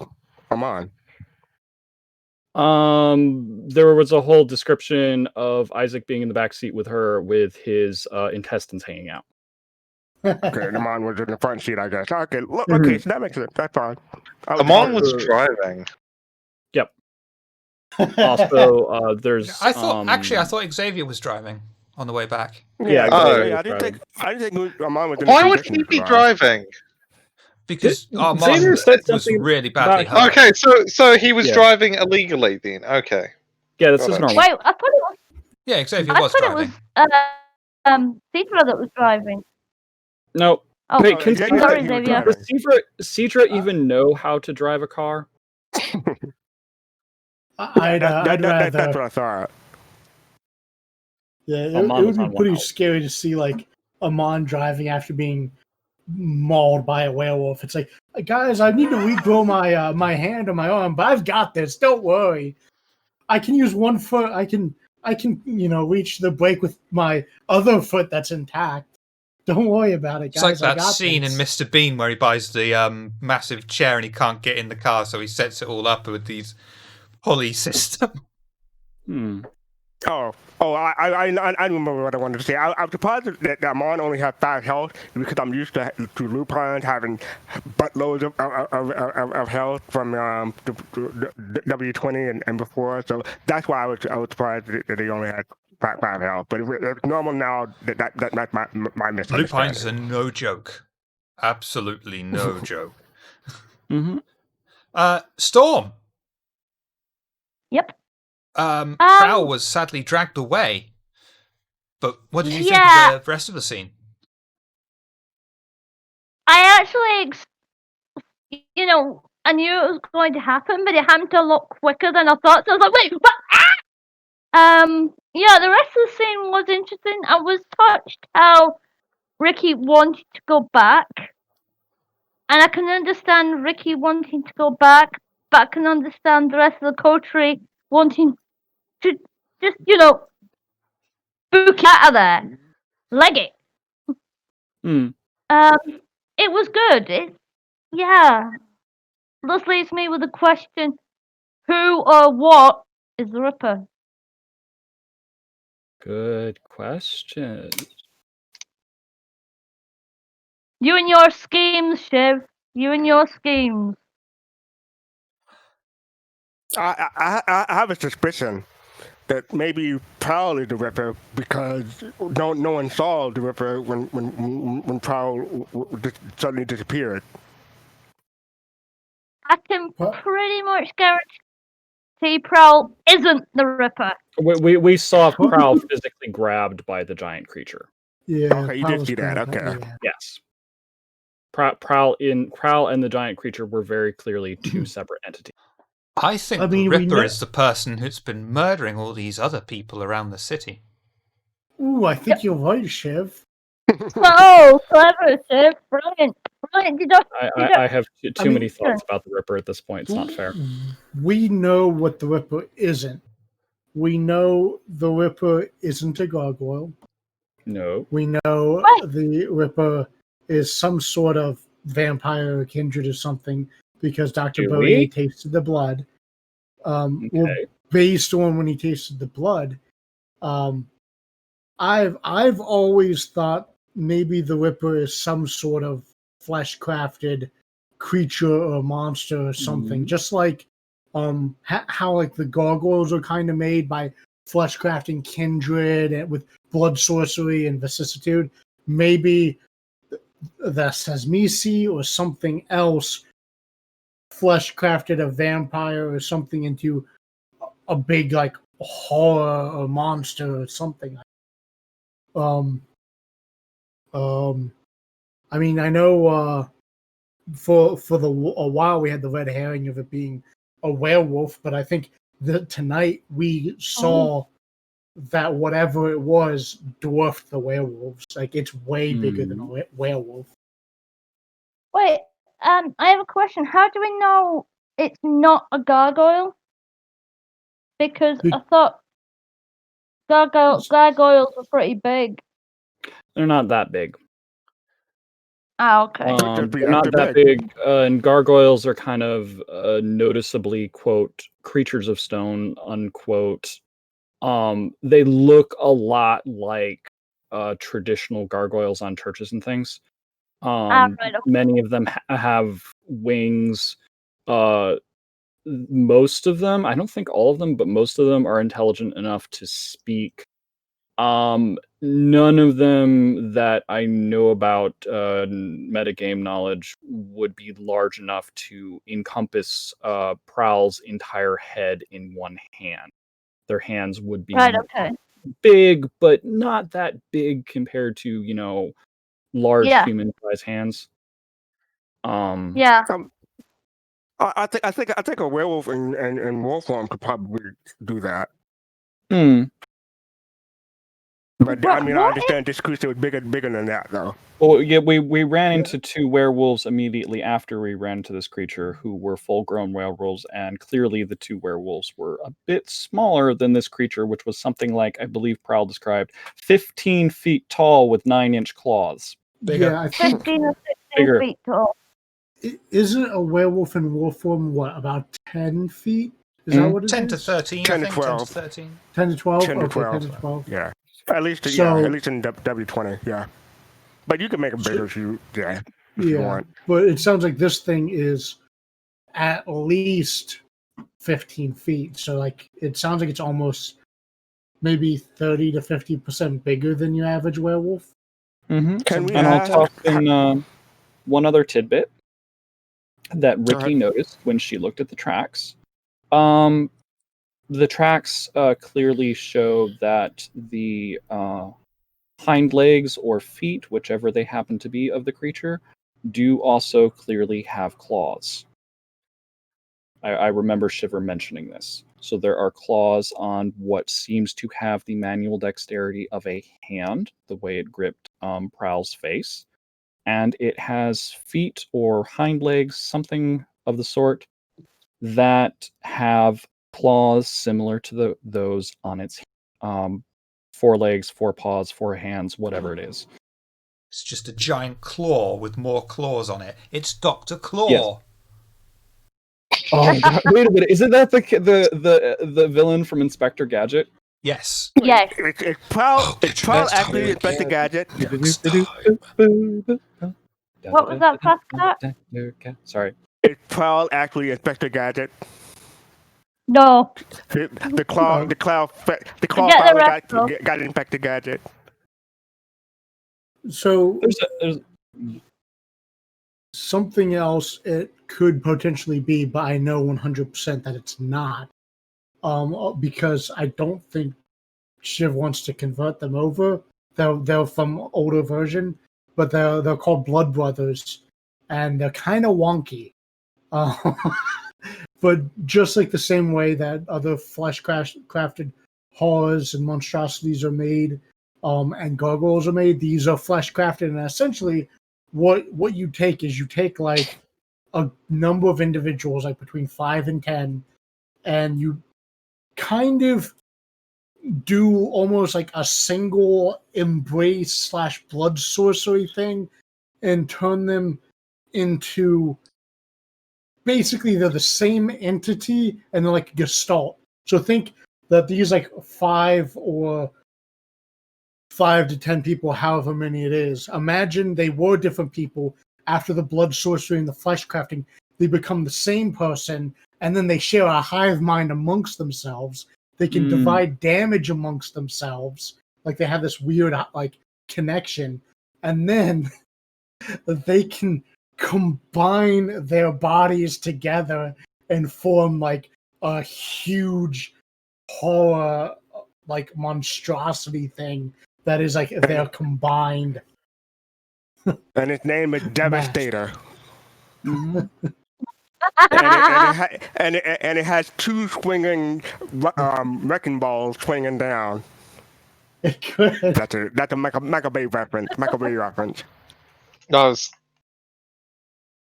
No, I'm with Groundhog on that one. No. no. No. My other one. My other one. Is it? Go on. ahead. Oh, No, real go quick, ahead. I was I gonna say, interrupted. my other reference is going to be Voltron. The reformed Voltron. Raven, And I'll just beat form you the to head. it. Aww. I was, Go ahead. I was also going to say Groundhog, that go on. it would be called kitten rather than whatever you just said. Well, something Predacon. cute. Well, Be Predacon, because Predacon was the one made from animals. Storm! yeah, I do have a King. question. Is it possible for a creature to be flesh crafted using kindred and lupine together? No. That's an easy one. Garou blood rejects kindred blood. They just do not get on well. The spirit of Gaia, I think, completely Yeah. rejects kindred vitae or anything kindred because of werewolves are from Gaia, Magic. kindred are of the worm. Right. Yeah, Okay. yeah. That's the same reason why you can't really I think you can ghoul a kinfolk, but you can't ghoul a Mhm. werewolf, because a lot of times when you try, like the mass majority of the time when you try to ghoul a werewolf, instead of the vitae having like those mystical magical properties that make ghouls like super powerful and heals them, instead it acts like a poison to the werewolf. It poisons them, it hurts them. They try to fight it and reject it, and it doesn't. The same way Right. why the It'd be like embrace poison almost running always through their fails. veins. Yeah. I know a song and about this is that. when, and this is when the Lupine called the Lupine Suicide Hotline. Oh dear. I'm running ideas.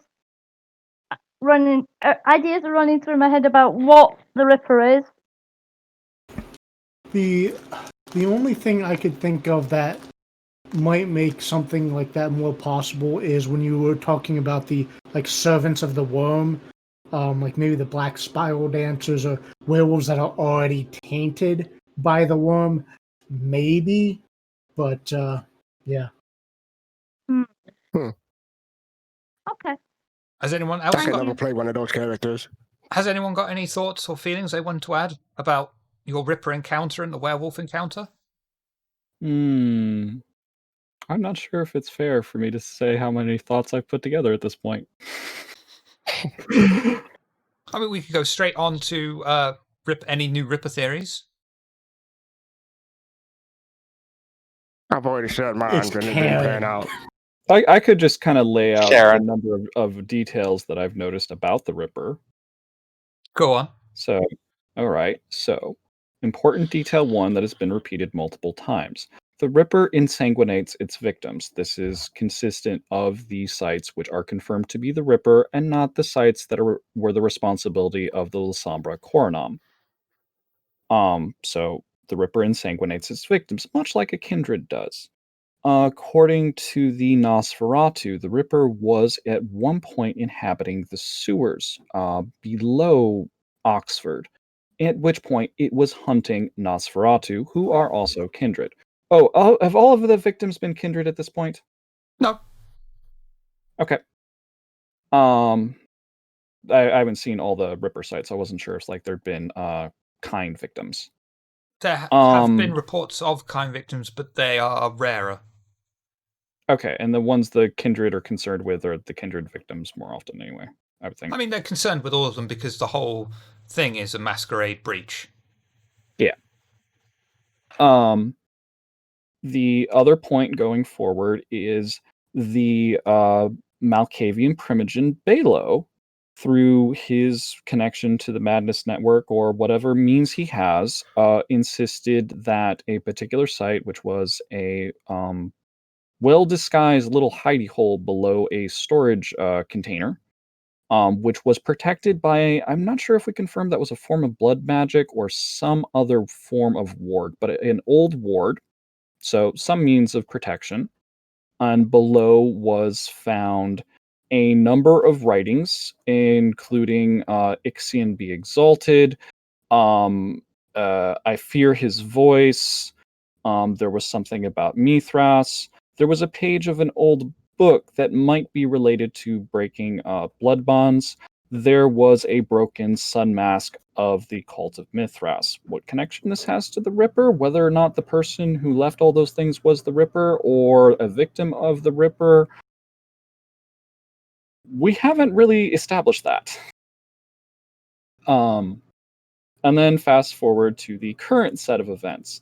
So if, as one would think, Prowl's information should be pretty good, that, hey, there's this massive creature that lives out where in Port Meadow where the lupines live that doesn't seem to behave like a lupine. At times when it's actually seen by Prowl and they see each other, it evades. But when the coterie came together, it snuck around behind, grabbed Prowl, and fucked off.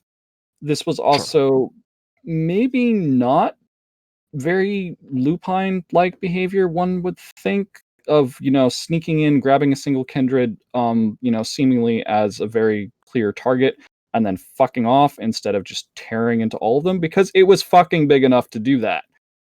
Also, the thing is 15 feet tall. 15 feet tall is a bit big to go skulking around the sewers hunting Nosferatu. That's probably another important point. So, was it always 15 feet tall? And, well, we know of other creatures in the world of darkness, such as the lupines, that can transform between a small humanoid size form, or a wolf, and a great big large hulking war form. So, creatures that have variable size do exist in our world. That is a possibility. It is also a possibility it just outgrew the sewers, and that's why it left the sewers. There is also the detail that Bach seems to think it's significant that the Ripper has no online presence. Does this mean that the Ripper itself does not use the internet, or that somehow, despite all of these incidents, none of the, cryptid sites or conspiracy theory sites, or, the usual people, they manage to get 1 or 2 blurry photos of something and they blow up the internet with it and it goes viral? That hasn't happened. I mean, That in brings fairness, if it's going to have an online presence, is it going to be calling itself Oxford Ripper 1234 at hotmail.com or something? No. But this is the Nosferatu. You would expect they would account for that. Especially, a Nosferatu like Bach. If he says, hey, it has no online presence, it has no online presence. So either it's that it doesn't use the internet, which has been pointed out, well, none of the Camarilla really do, or that, hey, there's been all these incidents and the Camarilla have been trying to keep it under wraps, but it seems really weird that there hasn't been some leak of some kind. Which, can it obfuscate? Can it obfuscate on a level that can evade electronic detection, as is possible? That would also feed into, how was it able to hunt Nosferatu in the Nosferatu's own home of the underground sewer networks? Hunting, I mean, the sewers are the home of the Nosferatu. Skulking around and hiding is the Nosferatu thing. This creature successfully hunted the Nosferatu for a period of years in their own home and domain. So, what other powers does this creature have? Can it just turn itself invisible? Well, it snuck up on the coterie pretty well, so it really might fucking be able to do that. We don't know. But we don't know that it can't do that either. And then the other physical details of the creature. Well over 15 feet tall, lots of claws, lots of ability to move really, really fucking fast. And yes, I have thoughts of what sort of creature that might be, but I'm going to keep them to myself. It's a roadrunner. No. Beep beep. It does not go beep beep. Beep, beep. I'm keeping them to myself for reasons. Shiver and I have Shiver. talked about this. Shiver, may I share how I thought the Lupin scene would be resolved, or Go on. what I predicted? When I first heard that there were going to fight 2 of them, and fully grown and with aggravated claws and everything, I thought that since the Lupin were running, I thought that they may have been fleeing from the Ripper, and you were just in the way. And my other thought was it was going to be resolved was you all, the Kodu would be saved, but they would be in dire straits. But at the last minute, the Ripper would come and take out the two Lupines. That's what I thought that was my prediction. But The didn't turn first out one that way. was never established why there was suddenly lupine there. Maybe that's why they were suddenly there. In fairness, you don't stop and ask, what are you doing here? I do all the time because I'm so short in my cart. Fair. Anyone else got any thoughts? Sorry, Storm, go ahead. Which leaves me to wondering, Prowl could get nearer to the creature as the feline. So obviously the feline didn't bother the Ripper too much. But the only animal I know that can move silently is a feline. So is the Ripper feline or maybe reptilian? It's not a snake. Mhm.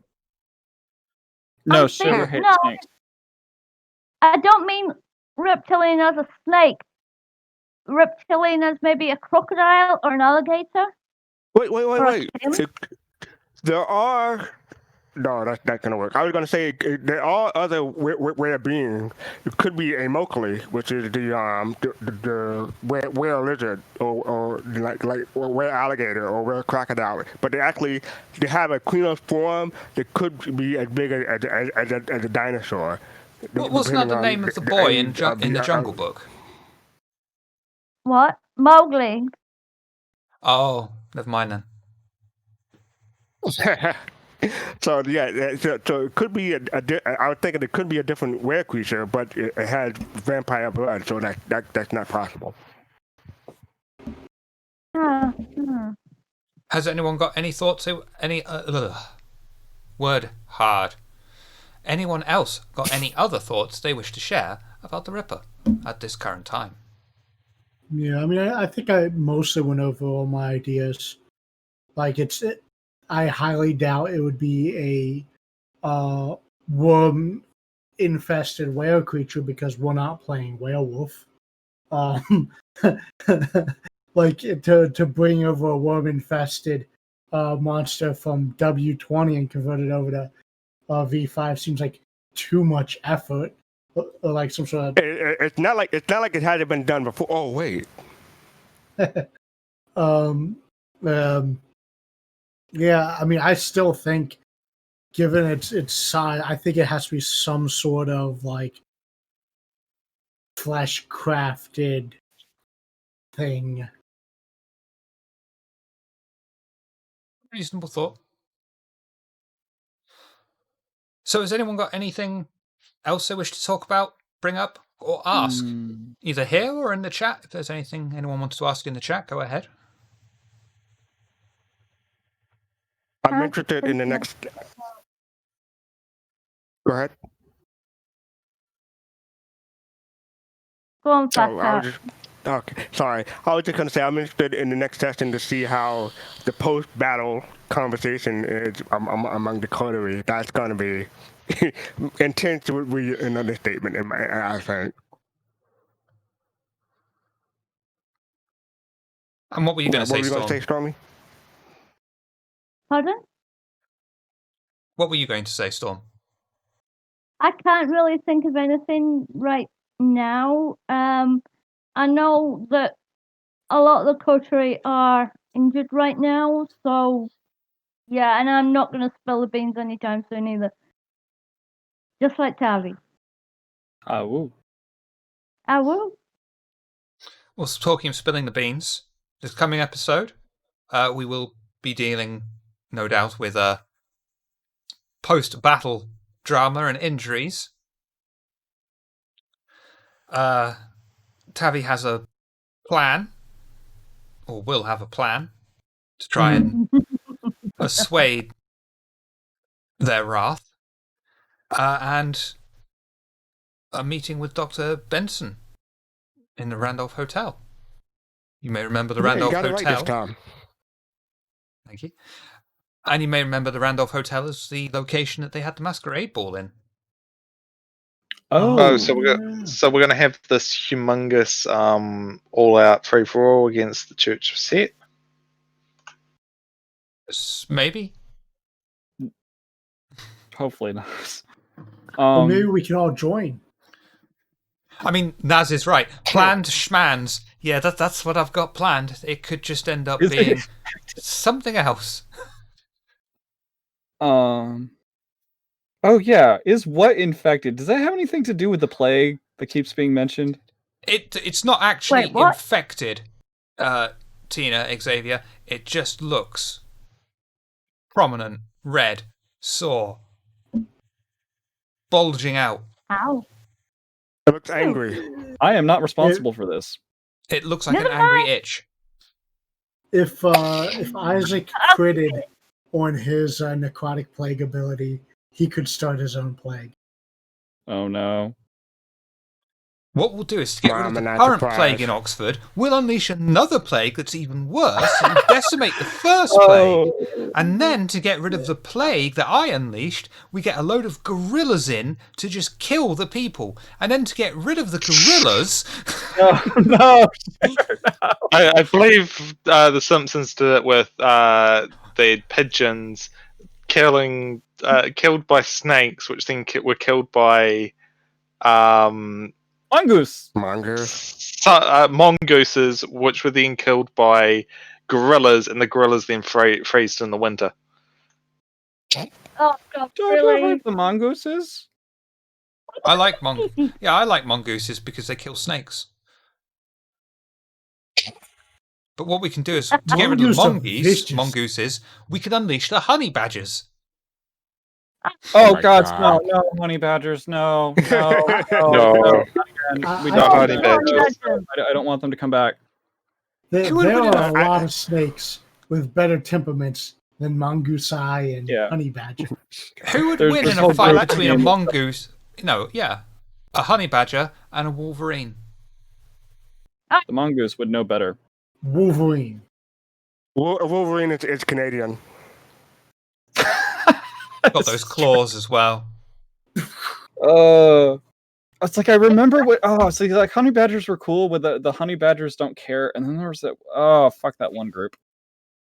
I like how Silver said that idea, and everyone in Discord was like, nope, just like that GIF I put. I'm gonna look up that GIF and post it again. If I could have an army of mongooses, I would. Karen is like a were honey badger. Oh no. Yeah. What if She won't back down. She'll get away no matter what. I think it was Noskavian that said, but what if the current is the Ripper? Put him on! I already He's established. That's The Ripper it's is psychopathic. The Ripper is this all-out, massive killing machine with claws and teeth. But even the Ripper is afraid of Karen. I was waiting for that. So has Does anyone got any she- other things? Honey badgers? I look forward to. I look forward to the return of Prowl as the Ripper's apprentice. Prowl is going to come What? back, right? Right? Don't know. I know nothing. I know nothing either. We are all Sergeant Salts. Who will fill out your navy? Exactly. The honey badgers. There's some irony in there, naming a honey badger a honey badger. You think, oh, a honey badger Honey, sounds yeah. lovely. I bet they make Yeah, lovely right? pets. And then you No. take it home and it's like, No, like the reason why honey badgers are honey badgers is because they will, dive right into, the hives of what are otherwise murderous bees and just nom nom nom nom, and they don't give a fuck. Yeah, it's the like I've had this exact like what you just said. I've had to talk to people this week about honey badgers, and they're like, "Oh, honey badgers, they sound like I've seen normal badgers, so they must be fine." I'm like, "No, honey badgers don't give a shit. Honey badgers will walk up to tigers or to lions Who's a lion? and will literally tease them." And not give a shit, and they will pick fights with lions. I mean, even Just a for the hell badger of is it. scary. Have Yeah, you Groundhog ever was seen a telling us badger a in real story life? about- They're huge. Oh yeah. Groundhog was telling what us is that the animal? story about a zoo. What is that animal in the GIF I posted? What's it called? There is actually a zoo in South Africa, or animal reserve. They kept trying to That's a badger. they had a honey badger there who would just leave their enclosure They would just sneak out of their enclosure every single day, and they couldn't control them. But then he kept getting in with the lions and torturing the lions. He was almost killing himself, but he was also doing damage to the lions. So for his protective safety and for the safety of the lions, who were getting very stressed out by this honey badger, they had to build a new enclosure, which he then proceeded to keep escaping, despite the fact that they were keep like removing things from the enclosure until it was just a bowl of concrete and a dirt floor, and he still managed to escape and find his way into the kitchen. It was ridiculous. So for science, I just did a Google search for pictures of badgers, and they look small and cute and furry. They look adorable. And I just did a picture of a honey badger, and I was like, ah, yeah. Yeah, Badgers are huge. I mean, well, okay, that probably gives people the wrong impression. They are larger than most dogs, a badger, and they're pretty vicious. There was this time I was driving along in the countryside of the United Kingdom, and I had to pull over because you can't use your phone when you're driving. Also, you're a bit of a stupid twat if you do use your phone while you're driving. So I pulled over into a lay-by, made the phone call, put the phone down. I just heard this. I was like, "What the fuck is that?" And it's getting closer and closer, and then there was this fucking almighty badger that just stopped right next to my car, looked at me, and I was like, jog on, mate, jog on. And luckily it went. But yeah, that was. It's like, yeah, that's a badger. That's a huge badger. But they are adorable, and I would rather we don't kill them randomly in the countryside, just for the record. Yeah. Even though they are scary as fuck. Don't go around killing animals for no reason. Some Anyway. loyalties are cute. We could kill Brian May though. That's fine. Wait, no! I prefer we kill Brian May than the Badgers. No, okay. Anyway, so has anyone got any questions, last minute things they want to bring up, even in the chat? Don't think so. Apart from Xavier saying "fuck spiders," I will kill them. You know. If you want to see Tina actually killing spiders, tune in tomorrow to the Grounded stream. We've just had an update as well, so we'll see how broken our game is. Right, the Discord. We've done a small thing on the Discord now to do, to keep Star Trek Adventures going, because we only do it once a month or so, at least stream it once a month. We've now got a play-by-post area for Star Trek Adventures, which you can watch at the very least, which is nice and fun. So please join the Discord. It's also the best way to stay up to date with what's going on with Table of Horrors. Other than that, Storm, where can we find you outside of Table of Horrors? Yep. Just on the on Discord. Okay. Fastcart. I'm trying to remember any of your titles that I could get away with saying live, but Black Jurassic. Chocolate Fudge. That one too. Writer of scripts. You can find me on Twitter at twitter.com/fast_cart. You can find me on Social Citizens on Sunday, 8 p.m. Eastern. Find me on Miss Hart's show on Tuesday at 8 p.m. Eastern. Find me here occasionally, or basically in chat on Wednesdays and Fridays, or sometimes Saturday, and on the base radio for Dead Air on every other Friday. 7:30. It's meant to be this Friday, Eastern, but I can't fit it in, so we're doing VTM instead. If I had a nickel every time a woman told me that. And that's Have it. a nickel. Tavi! Ricky Tikki Tavi. Woo. That's all I know of that bit. Where can we find you outside of here? On those links that just got tossed in chat, thanks to the command Nitro put in. Twitter.com/Tavi_Wolf and Twitch.tv/TaviTheWolfus. I stream most days when I'm not doing Vampire the Masquerade stuff. Moscavian. Man of Mage. Well, they haven't put me in a retirement home yet, so you can find me on the Discord. Excellent. Groundhog. You can find me on the Discord and the place I just put in chat, or the bot just put in chat. I do occasionally. Because of you. I've been playing Morrowind. I need to do more streaming of that. I haven't streamed in a little bit. And I moderate for some other channels around Twitch as well. But yeah. Excellent. Well then, thank you all for coming. Hopefully we will see you for Grounded tomorrow. Grounded, but no hog. And then Vampire the Masquerade Friday. Yes, Vampire Masquerade Friday. Should be an interesting one. Let's see who we can raid.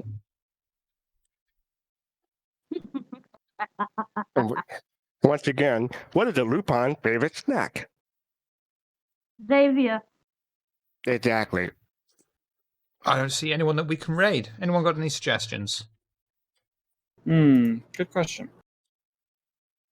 I have to look.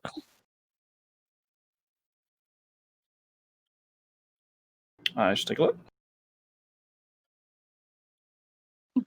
Onyx Path, the base. Oh, Onyx Path are on?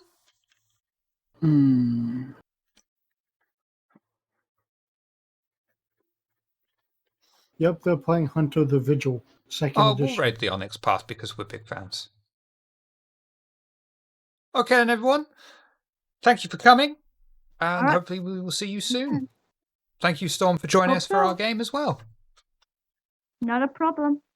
Anytime. Have a good night, everyone. Pleasant nightmares. Good night. Fastcart. Have a good night. There it is.